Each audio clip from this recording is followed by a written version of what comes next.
Further ado, I'm going to welcome to the feed. I'm not going to bother with the theme tune because we're already slightly over time. So please welcome to the Doctor Squee show, Trev and Simon. How are you doing today, gents? Oh, how are you doing? More to the point. Well, we're let's think about it. We're 22 hours in, I believe now. Oh no, so 21. I can't even count anymore. That's how many hours we're in. I have a feeling you're going to make as much sense as us. Perhaps so. Maybe even just a smidgen less. Well, you don't look a bit tired. You look fresh as a daisy. You look like you've just begun. Is this a daisy which has been trampled on just a few times? Yeah, maybe. And also, quickly, good morning to you both. Good morning, Trev, too, because we've not had a chance to say good morning yet. Hi, good morning, Simon. Trev. Morning, Simon. Morning. Do you know something? You two make me sick. Why? Right, look, stay there a minute. I have to do something, okay? Give me a second. We make him sick. That's not a great start to it, is it? We've made him sick. I look a bit rough at this stage. Give me a second so I can do something about this. This is the best I can do for now. No, that's rubbish. You make me sick. Your lack of effort. Wait a minute, I've got to do it. Haven't you got some fine displays behind you? I've got nothing. So have you got a picture of Jane Fonda anywhere? I've got that now. Can you see what it is? It's not Bridget. It's Bridget Fonda. No, yeah. Oh, yeah. No.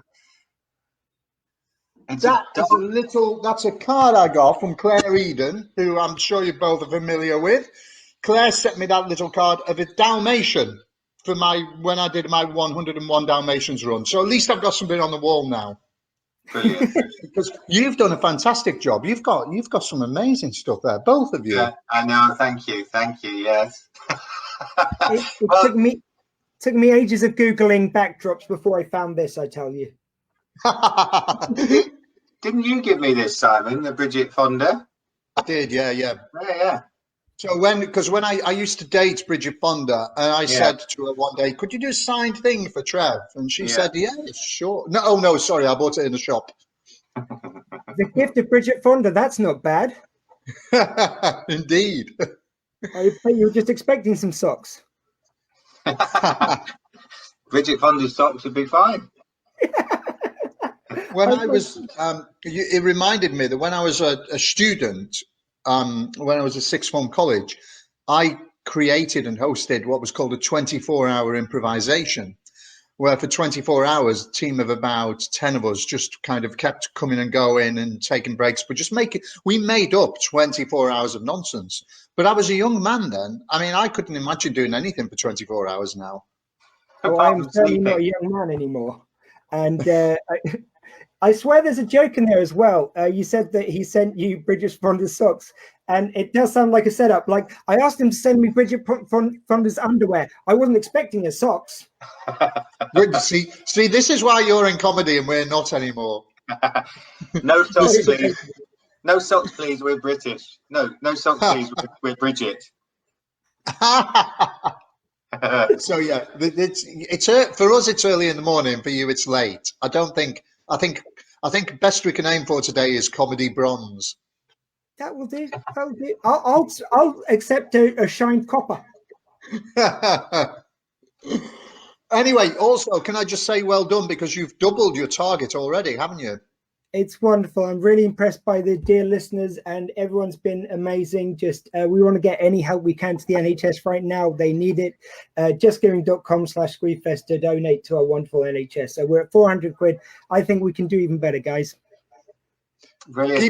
Keep on donating. I know we're doing rival things at the moment, but we're all trying to get money in one way or another to the NHS. So donate wherever you can, definitely.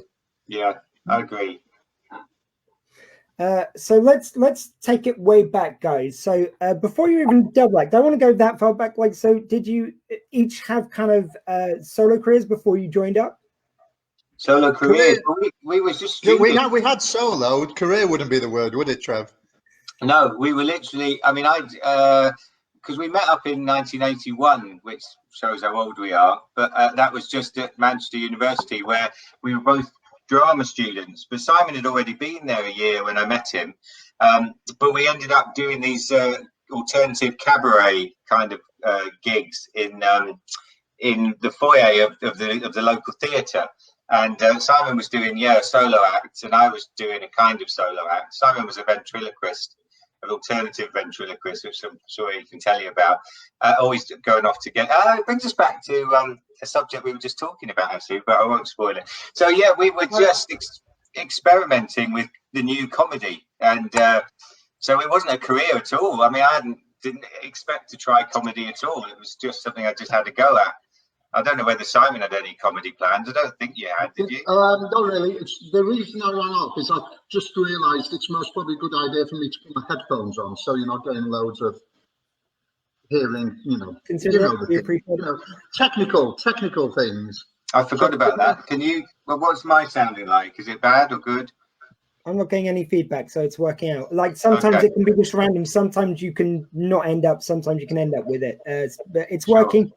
If it ain't broke, let's not try and fix it. Okay. Sorry, you were talking about... There we go, I've done it. It might make a difference. So, Trev was doing that. I was... Do you know what? What did you say, Trev? Were you saying whether I had a plan for a career in comedy, or is that what you were...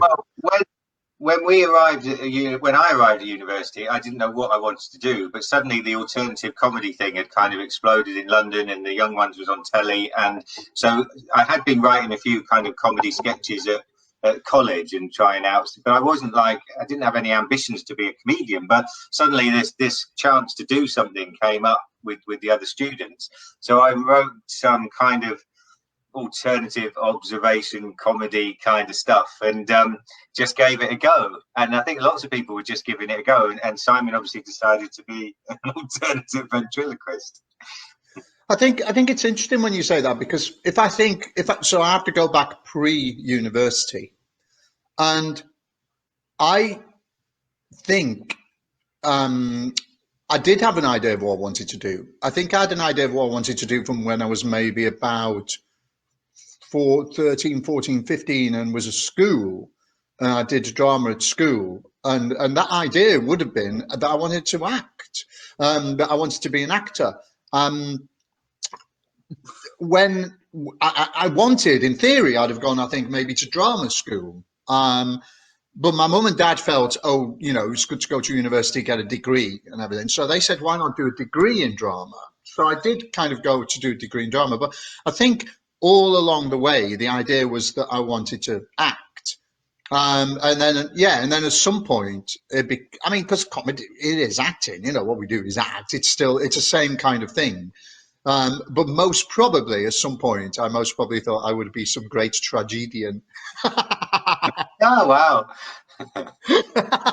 Instead of just tragic, you mean? So it's an interesting one because comedy, because I was doing, like I said, I did a 24-hour improvisation thing at sixth form, and that was mainly comedy. But I don't think we'd have called it comedy. I think we'd have called it being funny. That's that may sound like a weird distinction, but I don't think at any point there was an idea of, and even when me and Trev met up and started doing stuff, even though we were thinking, and at some point we thought, let's try and we never even thought let's make a career. We thought, let's do a show in Edinburgh. So we did a show in Edinburgh. Interestingly, the Edinburgh show, our first Edinburgh show, was called Funny Cabaret.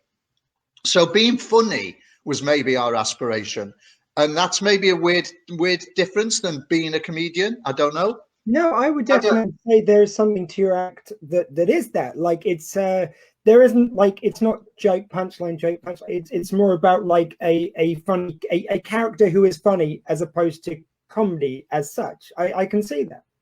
Well, we weren't kind of joke tellers in that way, and I quickly stopped the observation thing in terms of like doing sort of dry comments. So we kind of then fused our kind of styles in a way, which was a mixture of everything, but we were kind of doing anti-jokes. So we were doing jokes without punchlines and jokes that we turned on their head kind of thing, taking traditional jokes and trying to rework them in a modern way.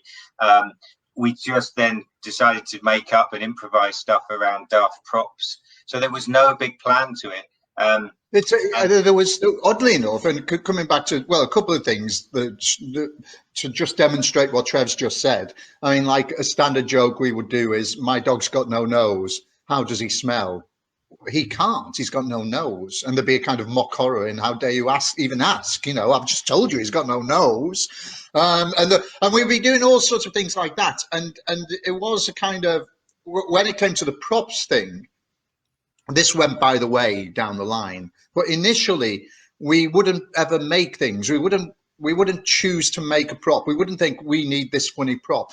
We find existing things and we'd make existing things funny, quite often from charity shops or cheap shops and places like that. And in that way, and now I've only just thought of this, Trev, but if anything, I would say that what we were trying to do was, if you've got outsider art, we were maybe doing some form of outsider comedy. That sounds incredibly pretentious.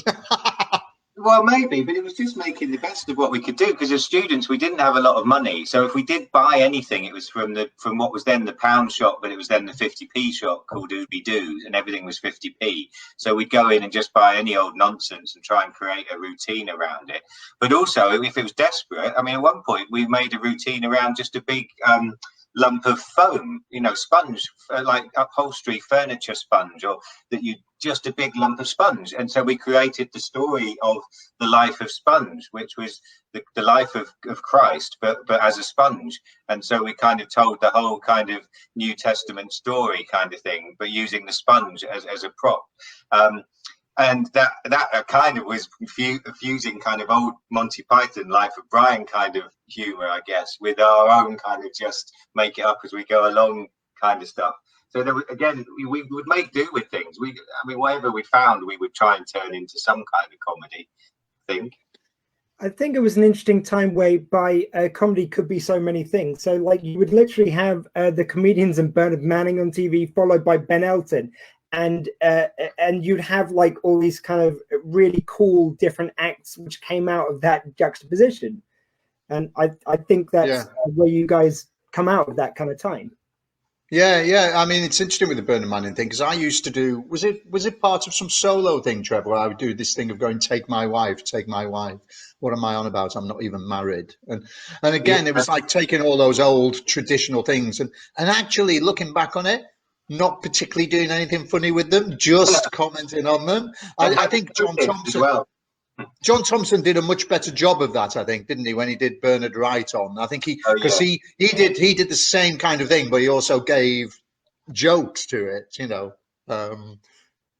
But you did that whole Have You Noticed routine as well, which was that kind of a spoof of observational comedians, or who kind of, but the old school ones who just moaned about stuff or things that were bad about society. Or, have you noticed this? Have you noticed that? Have you noticed that?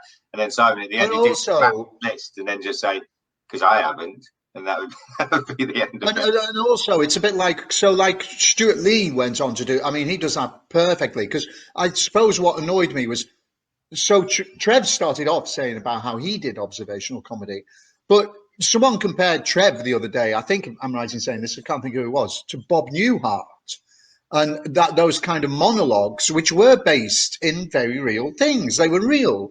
But then you'd have other comedians, and I love Stuart Lee's one with Michael McIntyre, where he kind of mocks Michael McIntyre, going like, oh, I've got a toaster. Oh, either it's just kind of white bread that's not burnt at all, or it's completely burnt. It seems like it's just got two settings, something like that.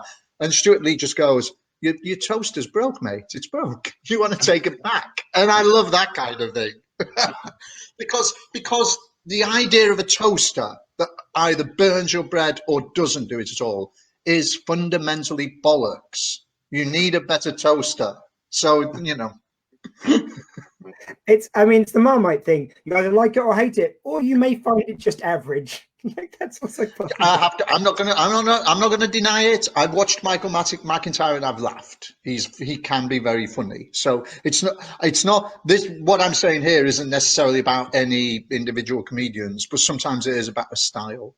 Yeah. He's certainly the style that Michael McIntyre has is a million miles away from, say, Bernard Manning. You couldn't begin to compare those types of comedians. Yeah, And so when you guys first started working together, what were those kind of earlier gigs like? Well, like I say, we were kind of students, so and there weren't comedy clubs set up like there are now, and I think the only major comedy clubs was the Comedy Store in London, and I think there was some. I think maybe John Glazer was beginning its kind of build of comedy clubs around the country, but it was only like 2 clubs in London that we were aware of. And there were some small alternative arts organisations that kind of set up gigs which we joined in with. So, but in Manchester it was quite limited. So we ended up performing pretty much to the same group of people, alternative arts people around Manchester, but in different places. If like an arts venue opened, they might get us in to do a gig, or we did street theatre. We went off to do stuff for the kids of striking miners, and whatever was going on, we would kind of just turn up and do gigs really. But they were always, sometimes it was for kids, sometimes it was for adults, sometimes it was in the middle of a nightclub, really kind of changing kind of audiences. So we kind of adapted what we did, but essentially did the same, but adapted it slightly for different audiences. Interestingly, I think it's kind of going a bit full circle now, because one of the key venues that we performed in when we moved down to London, which loads, even on Facebook now, all of our old friends who are comedians, you see them reminiscing about a place called the Earth Exchange. And the Earth Exchange was a vegetarian cafe, and it was a very kind of right on place, and they did comedy there. So people would eat and you do the comedy. But what's interesting is it wasn't an obvious comedy venue. And what's happening now, and I don't think just because of COVID-19, but I also just think in terms of how the world is changing, comedy is becoming more eclectic again and more spread out, and you're getting different types of events going on that maybe a comedy, maybe not. I mean, Trev's daughter, for example, does loads of kind of these quite powerful poems, and there's quite a strong poetry circuit now, I would say, as well. And similarly, people are having to, comedians are arranging gigs in their gardens, for example. So it's quite an interesting sort of time for comedy, I think. And comedy is, again, finding a bit of bite as well.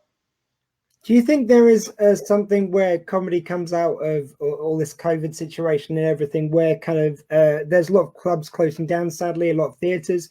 Do you think comedy goes to more guerrilla performance kind of in that way again? Yeah, absolutely. Yeah. And I think that's true of any performing arts at the moment, is, in desperate times, you improvise really, and you make the best of what you can. So, I mean, there is, it's clear that there are all kinds of things kind of cropping up here and there, which I suppose you could call them, guerrilla stuff, or just underground, or just making the best of difficult times, But there's plenty of it, which is good. It is quite healthy. So I think some of the music venues, we've got a venue called Elsewhere in Margate, which, lots of small, fantastic music venues, and Ramsgate Music Hall locally as well. They've all had to kind of cease doing the bands, obviously, because they're small venues and you have live bands in and audiences. You can't do that at the moment. It's hard to socially distance. But I think some of them, and I think like Elsewhere in Margate, are opening up as best they can and having like Sunday comedy sessions where they can have enough people socially distanced and have maybe one performer speaking rather than shouting or kind of singing with kind of rock and roll type stuff. So they can, that's a good thing about comedy, is it can be kind of quite low key, and it can be adaptable, and if you've got a full-on rock band, that's hard to adapt sometimes. So I guess in that way, venues will do their best to try and adapt to the situation and get people in and acts in that kind of work under the restrictions. So it could be good for stand-up poetry and spoken word and comedy. It could be good, but obviously it would be better if it wasn't this situation. But like I say, we'll make the best of it, I'm sure. Yeah, I think given the situation we do find ourselves in, I think this could, for all the negative of it, which is huge, and I'm not trying to diminish that, but I think we could get some really interesting acts coming out of this as a result still. Well, also, I mean, politically, there's so much going on. There's so much for people to be angry about and frustrated about. And I think the whole pandemic has highlighted a lot of inequalities in our society, and I think that's making people feel that it's time to stand up and say, look, we've got a moment here, let's make it clear what we believe and let's make some changes. And I think that's true, whether it's like just societal changes or global environmental changes. There's enough to shout about, and there is an opportunity here, I think. And I think this pandemic and the desperation of some of the leaders and government people it's just highlighting stuff that needs to change. And so it's quite a powerful time, I think. And it'd be a shame if it was wasted. I don't think it will, because I think things are going to change. But I don't know. I'd say that maybe for the younger ones, because that's kind of how we felt when we were starting up. There was a lot going on at the time in the early 80s, and we kind of felt we were at the kind of vanguard of some kind of change. And things have changed. And I think there's a lot of young people who think. I'll tell you something that may have changed as well is, and I don't want to. We're old men, so we have to be honest and say we're old men. But if we think back to when we were young, Trev, and we were in our early 20s, were our parents as political as our generation's parents may be? In other words, the gap maybe between the younger people and the adults is maybe not as broad as it was then, because maybe this is me being fanciful and just not wanting to give in to my age, but I feel I try to keep my mind fresh. I try to keep up with what's going on. I don't feel old in the way that maybe I should. So maybe the links. And Trev, you and your kids, you're very on the same wavelength with things. There's a kind of, now not everybody's going to be like that, but I think there is maybe slight difference between how the older generation act as to how they acted, say, 40 years ago. I try very hard, but I think sometimes, it's very apparent that I'm not really of that, not quite keeping up with that generation. And I think they'd rather I didn't try too hard sometimes. Oh yeah, sure. You don't want to embarrass them. Exactly. There's a way of kind of being, trying to do it gracefully somehow, but it's not. Disgracefully is probably the way, to be honest. I mean, I definitely see the difference from. It's funny you should say 40, because I'm just over 40 myself, and like I can note the difference certainly between my relationship with my dad and my relationship with my children, and it's night and day. And I'm just so glad. Okay, they may say some stuff to me that I would never have said to my dad, but at the same time, we get such a rapport and we can have a very different relationship. It's much more open. Much more close in a way, so I kind of appreciate that. Trevor, something which I wanted to get onto as well. You posted something, and maybe it just stuck in my mind particularly because you were writing about Southampton, where I am right now, about protesting back in the day, and about how we're in such a batshit world, if you'll pardon my language, of we have got a reality star president of America, and yet people are telling you can't speak your mind about protest and real issues on your own social media account, which was something you were applying to, and you wrote about a protest you went on here in Southampton. Can you both maybe speak to that and just that hubris of people thinking that just because you're comedians, you can't talk about real things and real events in your life? Well, I mean, we're kind of quite unusual in a sense in that we, pre-TV, our kind of style was to take some political and social ideas, but do them in a daft and silly way. So we would do silly comedy, but sometimes the subject matter was quite serious. And we kind of continued that as best as we could. But once we got into kids' TV, which essentially what Saturday morning TV was, we kind of had to restrict slightly how we spoke about things, just because of we were on the BBC, and at that point there were only a handful of channels, and on primetime BBC One, there were certain, as much as we'd have liked to have done, there were certain subjects and things that we couldn't say and couldn't talk about because we'd have basically just been banned. So we couldn't do that. But we did try and feed in stuff as much as we could about how we felt about society. We made little points here and there. We got told off occasionally for making comments that maybe wouldn't have normally gone out on a Saturday morning. And I think we made it clear that we had quite a kind of left way of thinking, put it that way, from what we performed in how we performed and what we did sometimes on Saturday mornings. but I think, and so what I was going to go on to say is after that, it's kind of sometimes harder for people to think, oh, they've got serious kind of thoughts or ideas as well as being daft, because we've been known for wearing wigs and bright clothes and silly costumes and doing silly stuff, and I suppose you get maybe slightly pigeonholed into what people expect of you. So sometimes then you live up to that as well, and you think, oh, we'll just be daft, we won't comment too much about what we believe or something, or you don't want to kind of suddenly change the tone if people just want you to swing your pants or don't do duvets or whatever it is, so you kind of go along with it. But yeah, of course. I mean, we both have, I think probably very strong ideas about life and society and politics. And also, the great thing is once you're as old as us. Incidentally, we're both 69 now. No, I'm a year older. I'm 70. Yeah. No, we're in our late 50s. But the thing is, you kind of co-sign this comment we had earlier. Do Trev Simon age? Well, of course. Look at us! For crying out loud, look at us!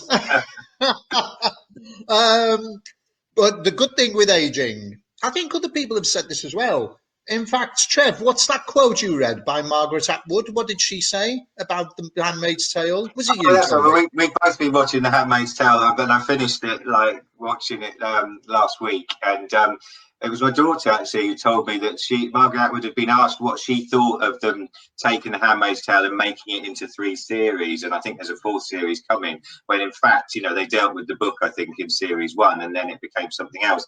And she said, well, I think if I was probably in my, early 30s or late 20s, I would probably have some strong thoughts about it, but now I really don't care, and I'm quite happy for them to do what they like. So I think she's probably just saying, as you get a bit older, you get a little bit less precious about your work. And and also what it makes me think of, though, because I was also watching an interview with one of the writers who carried it on in the season 2, where she was talking about how they had to develop new storylines, but she said Margaret Atwood did approve of them. So there was that kind of, she was hands off, but she could still be involved. And tying it up with what I was going to say, which is not the same, but sort of the same, is as you get older, if it's a case of you not caring, it's also that you have a freedom. You just have a freedom to say more.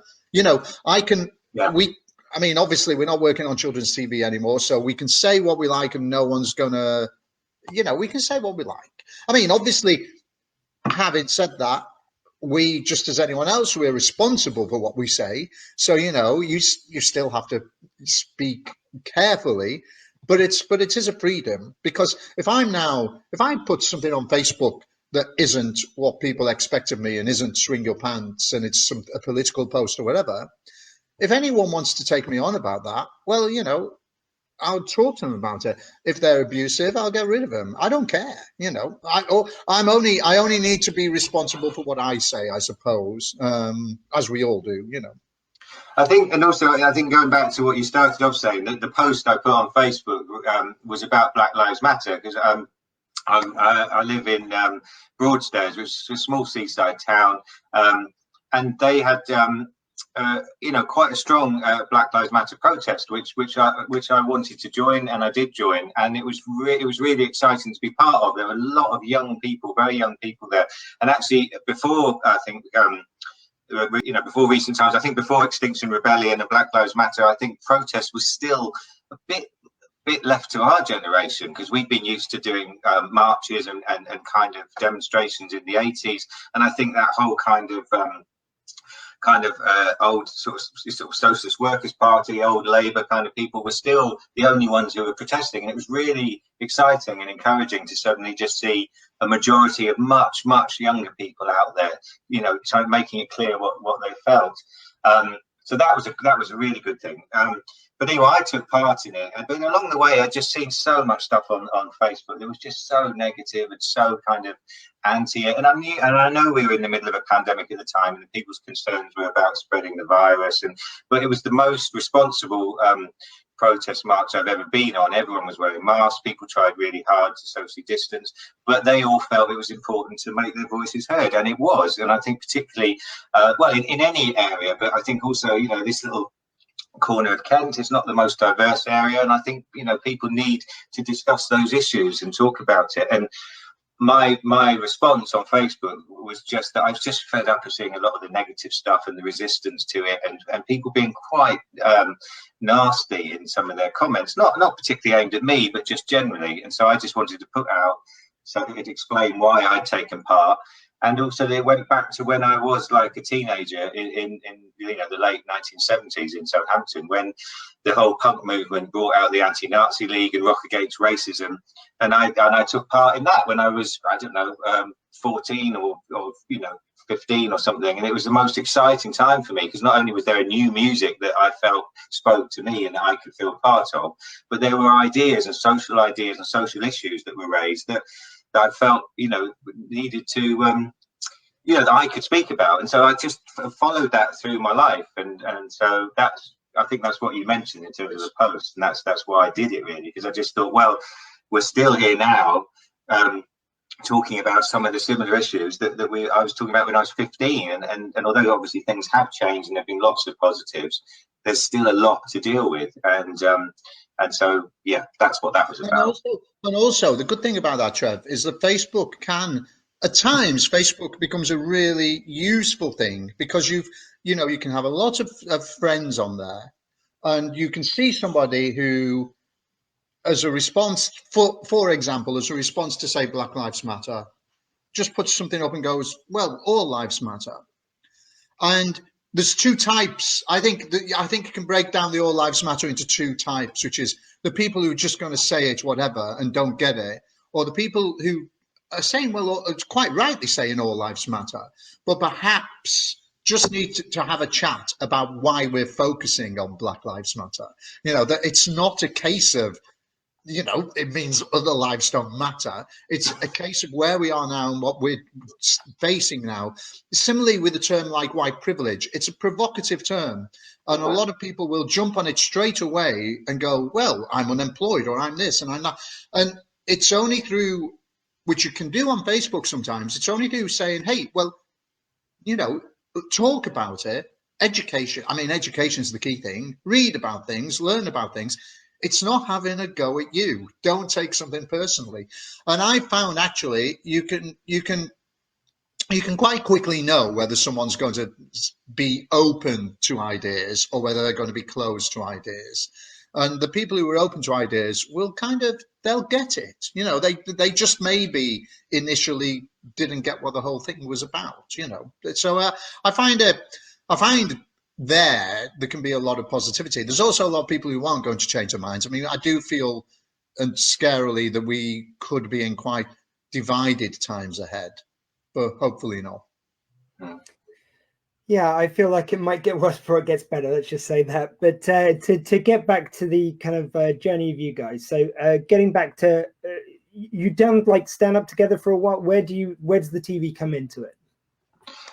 Well, we ended up, after we'd done the Edinburgh show in 1984, which went really well, we then decided to move down to London from Manchester.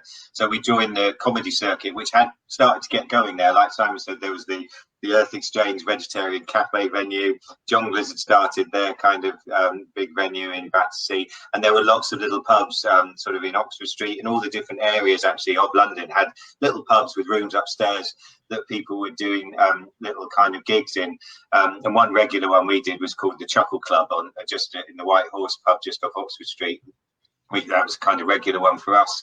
But there was ones in South London, North London, all over. So we kept fairly busy. Trev, yeah. What about East and West London? Yeah, there were East and West London as well. We did that too. Yeah. Northeast. Northeast. No, not north. I don't think. Not northeast. No, I don't think so. Okay. No. But there were a lot. Many of the areas of London were included in it. Southwest. Yeah. I think we can just say all over London. Probably there were comedy clubs. I'm sorry, I got a bit specific there. But, Greater London. Yes. Okay. Yeah. Just checking. Yeah. So we've established there were a lot of new comedy clubs in and around all of London and Greater London, and that's where. What about Central London, the West End? Well, I already said Oxford Street. Oh, sorry. I mean, that's obvious. So we did that for a couple of years. We had day jobs as well, but in the evenings we go out and we do these gigs. And let's talk about the day jobs. They're fun. Okay, go on. You start. Do you want me to start? Okay. I worked more fun than mine. I worked part-time at the Colombian Embassy as a doorman at the Colombian Embassy. That was quite good fun.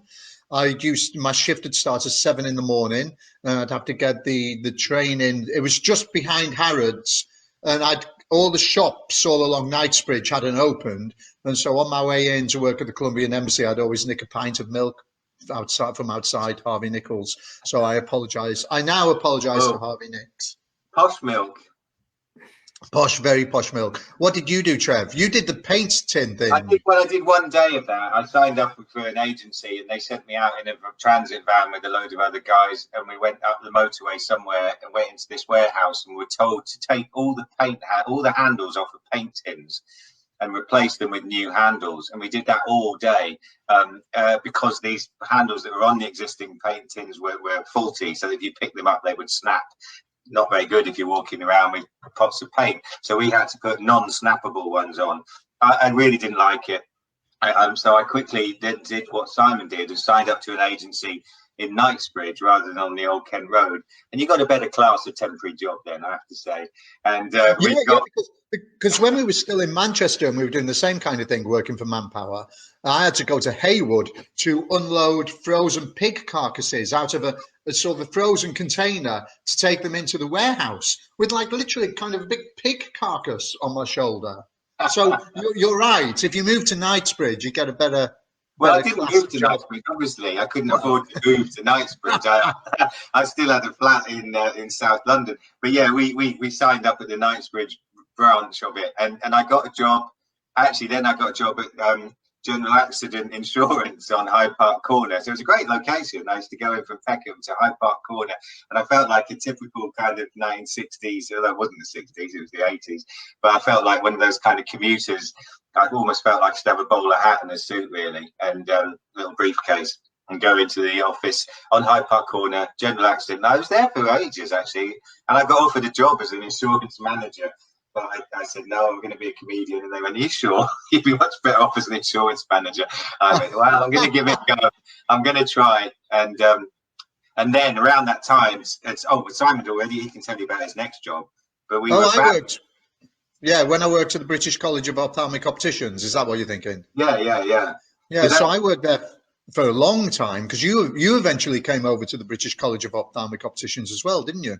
I did, yeah. I joined you there only occasionally for the odd day. Yeah, that was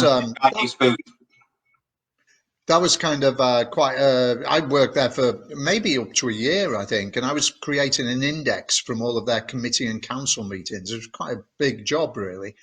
But I enjoyed my time there. Hi to everyone at the British College of Ophthalmic Opticians, if you're still there in Earl's Court. Oh, yeah, I forgot to say that. Hi to everyone at General Accident Insurance on Hyde Park Corner, if the office is still there. Hi to all the pig farmers.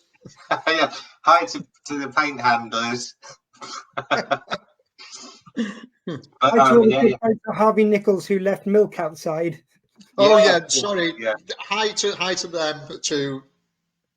And so then basically with those jobs took most of our time, and I mean, that thankfully gave us a bit of money, because in the evenings, the gigs we did, we were sharing like a tenner between us or something, because you basically get a door split with other comedians. It wasn't a lot of money; you couldn't live on it. So we were sort of in a bit of a quandary, really. We had 2 years of doing this, and we got to a really good point. We were headlining some clubs, we were doing well, but it wasn't leading us anywhere particularly new. And we felt somehow, we wanted some progression. And so we thought, well, what do we do? I've been offered this job as an insurance manager. Simon was quite comfortable at the British College of Ophthalmic Opticians. Probably could have stayed there for a long time, couldn't you?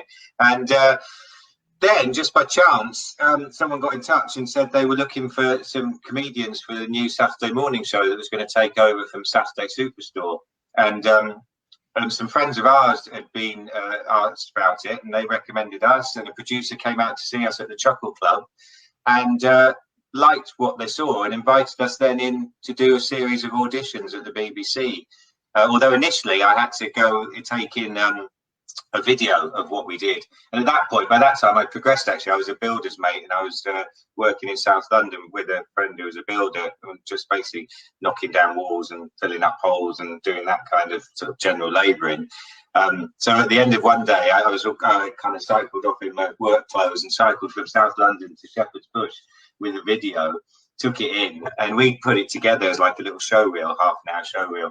And I left it with them, and then we got called in for a proper meeting, and it was quite exciting times, because initially the boss was he looked at the video and he said, there's half an hour of material, then there's probably like only one joke that's suitable for our audience, which was probably true, because like I said, then, you know, as I said before, we were doing some political stuff, although it was silly, and obviously some of the language was a bit not really suitable for Saturday morning, but this one joke was the one that he kind of gave us the job on, really, I think, because basically we went out, shot it out on location, and we said we're going to have an egg and spoon race, and we held up a spoon and we held up an egg, and then we put it on the ground and we went, come on, come on, come on, come on.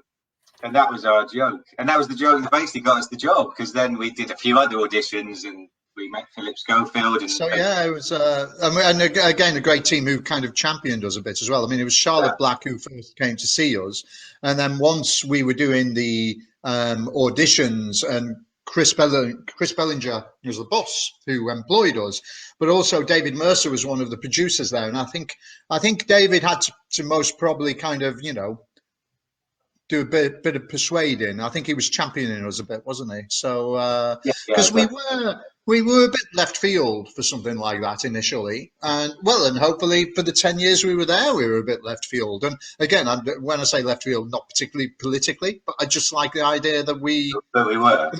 I mean, there was a very key thing to literally everything we've done, is that, and I would even extend it to anything I do now, which is first and foremost, do it for you, enjoy it for you, make yourself laugh. If it's not a funny job, make yourself enjoy the job.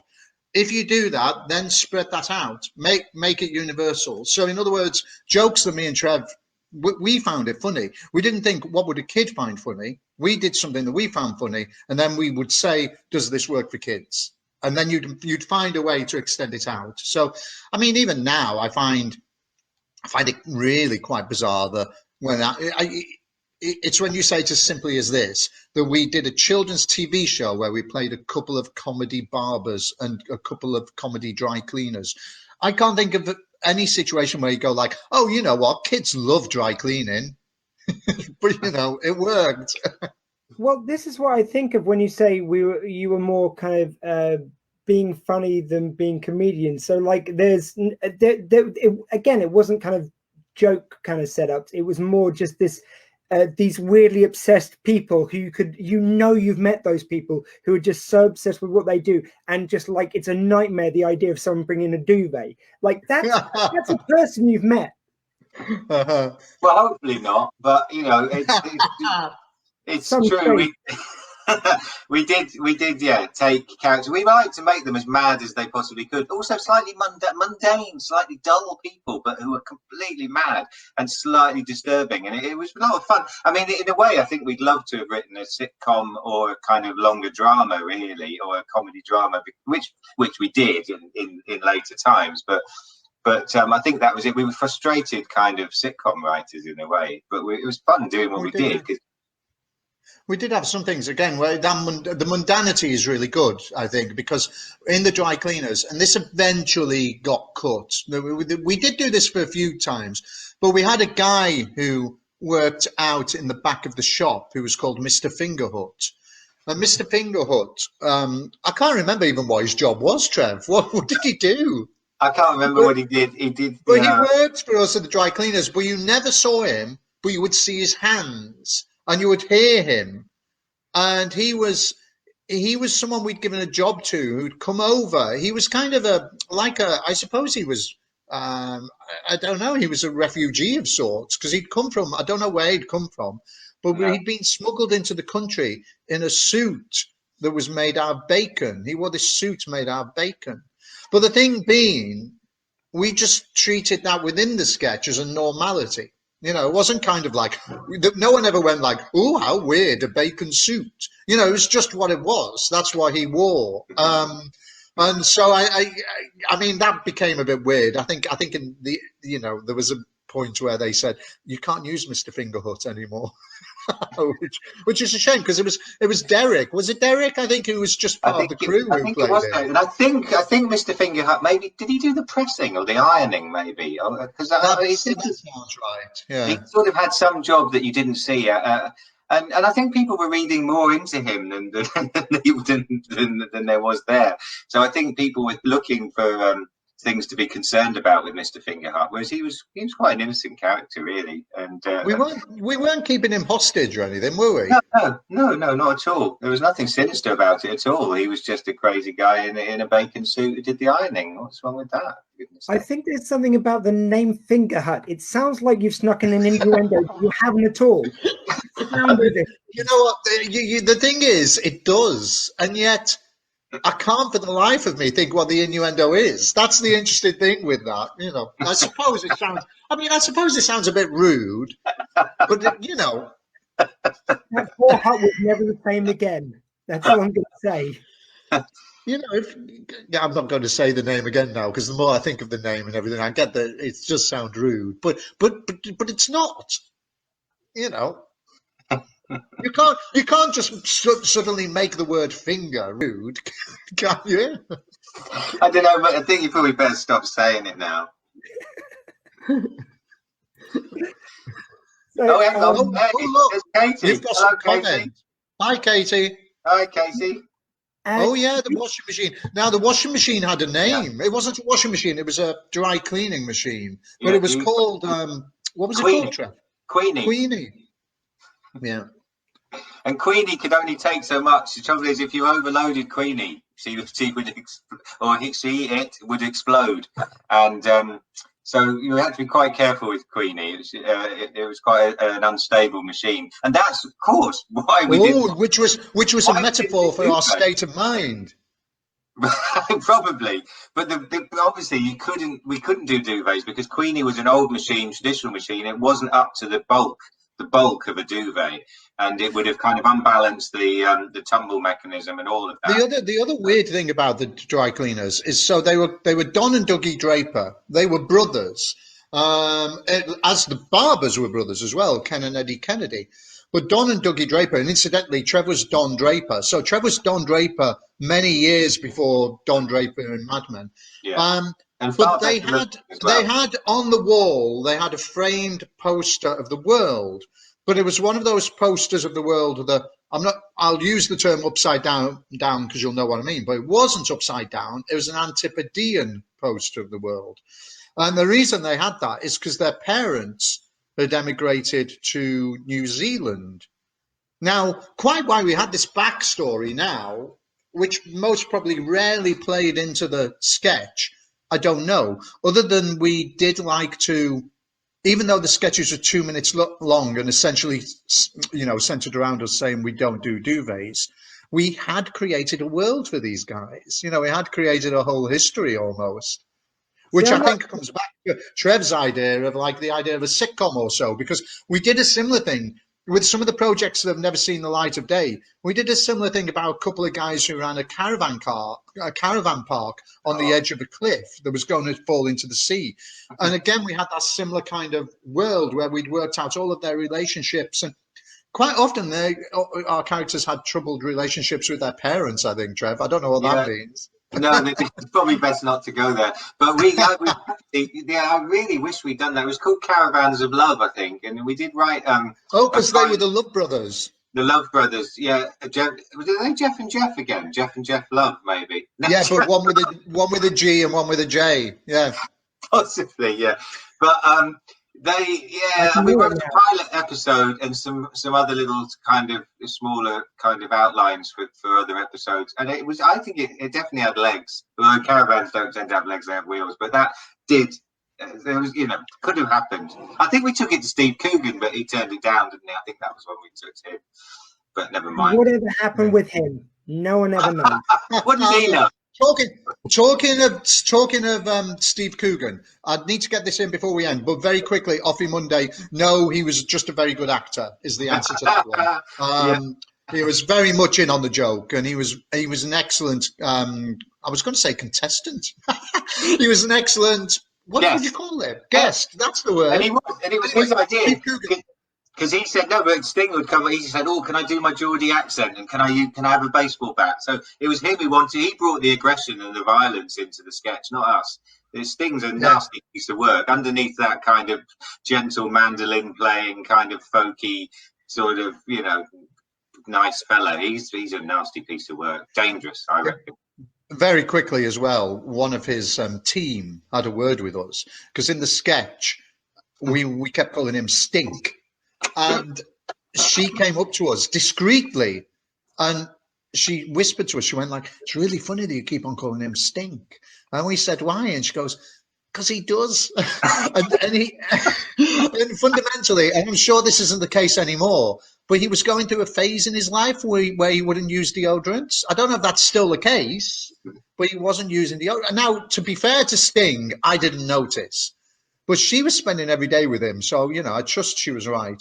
I went to see my godson who lives in Spain a few weeks after he'd been on, and I got on the plane, and Sting was on the plane. He was doing this gig in Barcelona, I think, and he got when he went, "Are you following me? Are you stalking me?" He was really put out, but again in a good way. Anyway, listen, because we've not long left, have we?